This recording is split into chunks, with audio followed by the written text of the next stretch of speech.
রাজধানী হিসেবে প্রতিষ্ঠিত করে একটি ফিলিস্তিনি রাষ্ট্র গঠিত হোক, এটা আমাদের পজিশন। এবং প্যালেস্টিনিয়ানদের যে ইনএলিয়েনেবল রাইটস টু স্টেটহুড, সেইটার ব্যাপারে আমাদের যে চিরকালের শুরু থেকে বাংলাদেশের জন্মলগ্ন থেকে যে আমাদের অবস্থান, সেই দৃঢ় অবস্থান থাকবে। আপনারা জানেন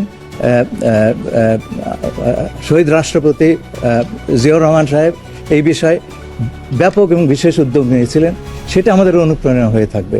প্যালেস্টাইনের প্রশ্নে আমাদের অবস্থান ব্যর্থহীন এবং কোনোভাবে কোনো পরিবর্তন হবে না।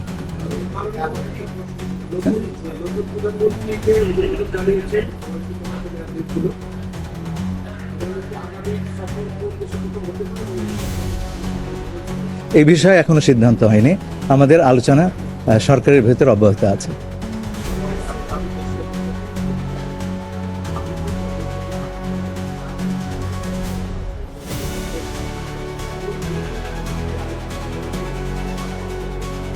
শুধু পাকিস্তান নয়, আমাদের বেশ কয়েকটি দেশের সঙ্গে কথা হয়েছে, 5টি দেশের সঙ্গে। এছাড়াও আমরা মালদ্বীপের সঙ্গে আলাপ করেছি। আমাদের দ্বিপাক্ষিক সম্পর্ক এই দেশগুলোর সঙ্গে কীভাবে আরও এগিয়ে নেওয়া যায় সে বিষয়ে আমরা আলাপ করেছি।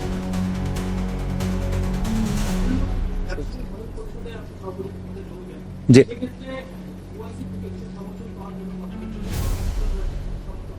হ্যাঁ, নিশ্চয়ই পাবো। এবং তারা প্রত্যেকে আমাদেরকে বলেছেন যে জোর সমর্থন দেবেন। এই বিষয়টা আমি একটু খোলাসা করে বলছি, আপনারা মন দিয়ে শুনবেন এবং সবারই জানা উচিত। প্রতি বছর জাতিসংঘের সাধারণ পরিষদের সভাপতি বিশ্বের বিভিন্ন অঞ্চল থেকে নির্বাচিত হয়।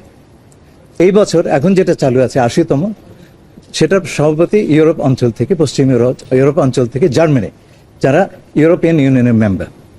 আগামী বছর এটা পাওয়ানো হচ্ছে এশিয়া এবং প্রশান্ত মহাসাগরীয় অঞ্চলের।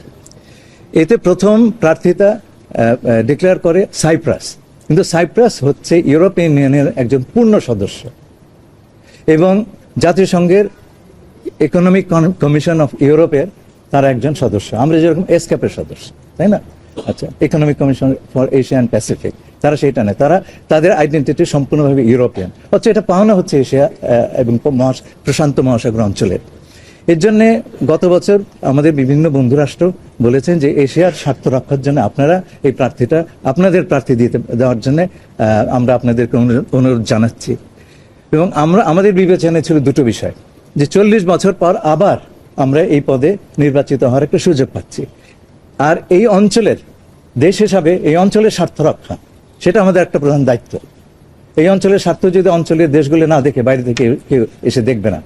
এই দুটো বিবেচনায় আমরা ইন্টারিম গভর্নমেন্টের সময় প্রার্থিতা দেওয়ার বিষয়টি চূড়ান্ত করেছি। এবং 1986 সালে 41তম জেনারেল অ্যাসেম্বলিতে আমাদের তৎকালীন পররাষ্ট্রমন্ত্রী হুমায়ুন রশিদ চৌধুরী সাহেব, উনি ছিলেন আমাদের ক্যান্ডিডেট, এবং সেই রীতি অনুযায়ী আমরা ইন্টারিম গভর্নমেন্টের ফরেন অ্যাফেয়ার্স অ্যাডভাইজার জনাব তৌহিদ হোসেনকে এই প্রার্থিতা আমরা সিদ্ধান্ত নিয়েছিলাম। সেপ্টেম্বর মাসে আমরা এটা পরিষ্কার হয় যে প্যালেস্টাইন তাদের প্রার্থিতা বজায় রাখবে। আমরা তখন আমাদের যে ক্যান্ডিডেচার, এটাকে আমরা সাসপেনশনে রাখি।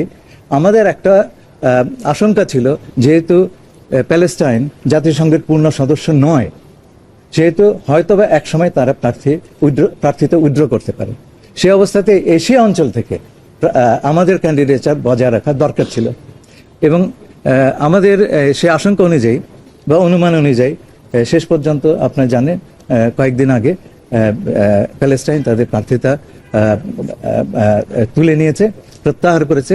এবং আমাদের প্রার্থীটা অটোমেটিকলি, এটা তো আমরা তুলে নিইনি, সরকার বদল হয়েছে, প্রার্থী বদল হয়েছে।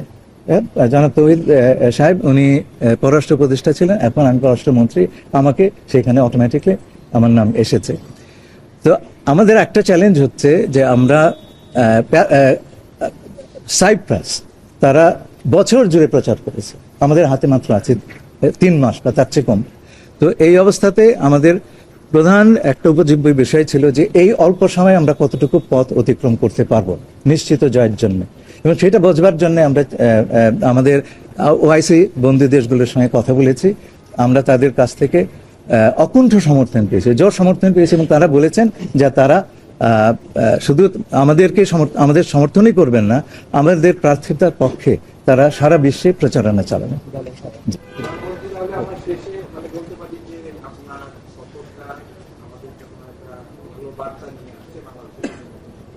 জি, আমি অবশ্যই সেটা মনে করি। আপনাদেরকে অসংখ্য ধন্যবাদ।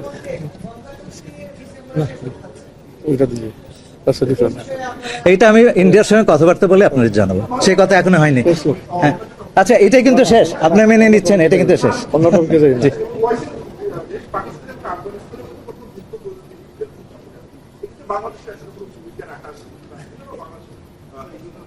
আচ্ছা, এটা একটু দুঃখজনক ব্যাপার, আমরা প্রকাশ্যে এই বিষয়ে কিছু বলছি না। আমরা আমাদের মতন করে বন্ধুদের বোঝানোর চেষ্টা করছি যে এই ধরনের যুদ্ধ কারোর জন্য মঙ্গলকর নয়। ধন্যবাদ। আচ্ছা।